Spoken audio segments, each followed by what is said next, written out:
And the question is this, I'll ask: has the Manchester City brand now eclipsed the golden standard behemoth of Manchester United? The reason I ask you that is because of this. Manchester City tell us today that they are targeting an era of, quotes, unprecedented success after announcing record revenues and profits. Yep. City's turnover for last season, we now know, rose to £613 million, the second highest income ever recorded by an English club.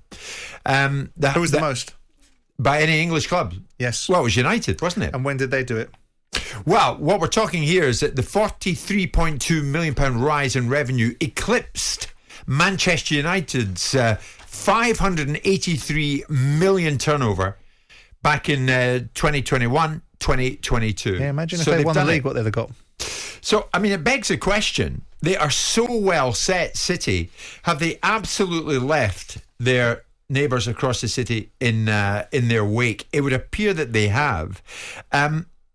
It's hard to see how United are ever going to respond to this. City are out of sight, are they not? They're absolutely out of sight. Not in the slightest. I mean, City are, if you put them in champagne terms, City are like Moet and Chandon, and Manchester United are like Dom Perignon. You know, they're a vintage brand. They have livery. City are doing remarkably well, and they are using every asset and every lever to be able to push down hard on commercial revenues. Look at the growth where they've gone. Explain that cheap plonk analogy again, Richard. Because there's an element of, you know, Moet and Chandon is all right champagne, isn't it? Whereas Dom Perignon or even Louis Roeder Cristal are, you know, prestige elite brands that you're making these names up, aren't you? No, I'm not. Of course, I'm not. Yeah. So the point is this: Louis Cristal owns a shop. Louis below us here Roeder at London Bridge.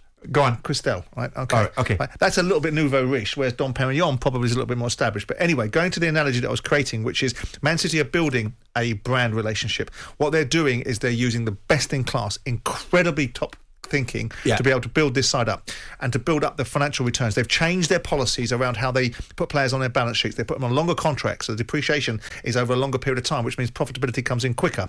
Don't forget they had to sell players to make profit this season. They made £76 million profit on players, which means they made a £41 million profit, full stop. If they hadn't sold the players, they wouldn't have made a profit. You want to see them making profit without having to sell players, but it still shows a healthy football club. They've also got 15 or 10 other football clubs in their wrapper, so when they go and sell commercial sponsorship around the world, they can also enable this commercial sponsorship to be utilised with other football clubs and then choose which football club gets the most of that football club sponsorship. A bit like going to MIPCOM with a film and having two other films that you've made and then selling 3 films and then repositioning the most amount of money to the films that have the least amount of investor interest in. Okay. Man City are redistributing. Sure you're okay this lunchtime? I'm saying that Man City are doing remarkably well.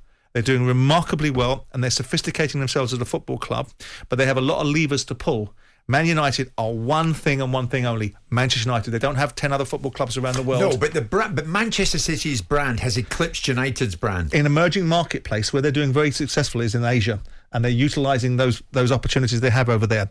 If Manchester United were winning the league, do you think that Man United would be pulling in bigger numbers than this? Because I bet they would. Of course they would be, but it's there's irrelevant your answer then. Because they're not going to win the league anytime soon. So there's your answer then. Yeah. So your answer is... But it's all down to what City are doing. Success on the field is translating on and now off to the success pitch. off it. Look at what Khaldun Al-Mubarak says. The best players in world football are making us their destination of choice. Not United. Because they're winning. They're making City. They're winning. Right, but here's the thing. Man United can get 95% of Man City's turnover and win bugger all to do it. Now, when they start winning again, which they will... It might not be this year, clearly not this year. It might not be next year, and it might not be the year after. But like everything else, it goes in cycles. Man United will gain their poise.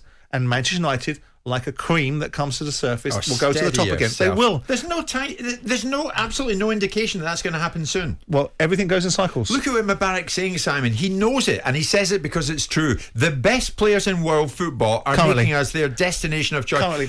Who won all the European Cups in the early 70s? All right, if it was a straight race for United and City to get Erling Haaland, who would have got him? City every single time. At this moment in time, on the field, and for using commercial levers, they are far better. Manchester City are better than Man United have ever been because they've never been able to have the brand situation that United have got. I used to sit there listening to Peter Kenyon telling everyone he was the best deal maker in the world when people like Vodafone were walking in and Chevrolet were walking in handing Man United checks because they wanted to be associated with them. Man City have had to go the hard way, a slightly more difficult way. They've had an unadulterated amount of cash to do it, but they've now got the economic impetus to be able to capitalise on it. So they're doing it a better, cleverer way than Man United have done it.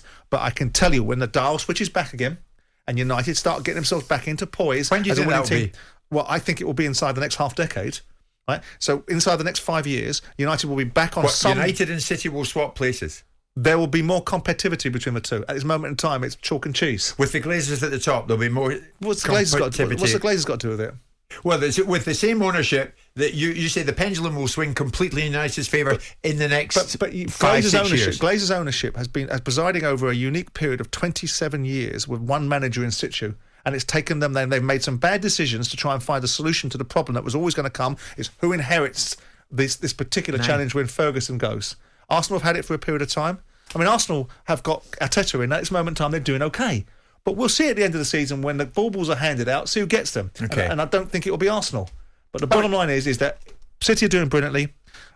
But I still believe that of all the brands in football, Manchester United, with emotive value and commercial capitalisation opportunities, if United were performing at the same level, they'd be doing 700 million. You were saying that we were talking about Moishandah and Dom Perignon. Yes. What's the most expensive bottle of champagne you've ever bought? When you're your height? Depends what size When you're talking about. Jerry Bowen? Funny suits. Jerry Bowen. I used to buy Jerry Bowen's. Oh, did you? Yeah, I did, yeah. Don't know what it is, do you? Yeah, it's a big bottle. Right. And how much did that set you back? Why, Jim? So you can point the finger at my decadence. You spent this much in a hotel. I tell you these things. I think, why in the hell did I tell him this? So you always claim like a clown. You always claim to know like the best this, the best that. $5,000. $5,000? Yes. That's absolutely nothing. The most expensive bottle of champagne in the world, as you know, 2017 Champagne Avenue Foch. Fantastic. But I don't drink a lot of champagne, but I was comparing Moët and Chandon to Dom Perignon of the brands. A bottle of that would set you back 2.1 million quid. Fantastic. There you go. You never ordered that, did you? No, I didn't. And neither did these two. Paul and Charlie are next. Jim White and Simon Jordan. Monday to Friday mornings from 10 on AM, on DAB, via the talkSPORT app and on your smart speaker. talkSPORT.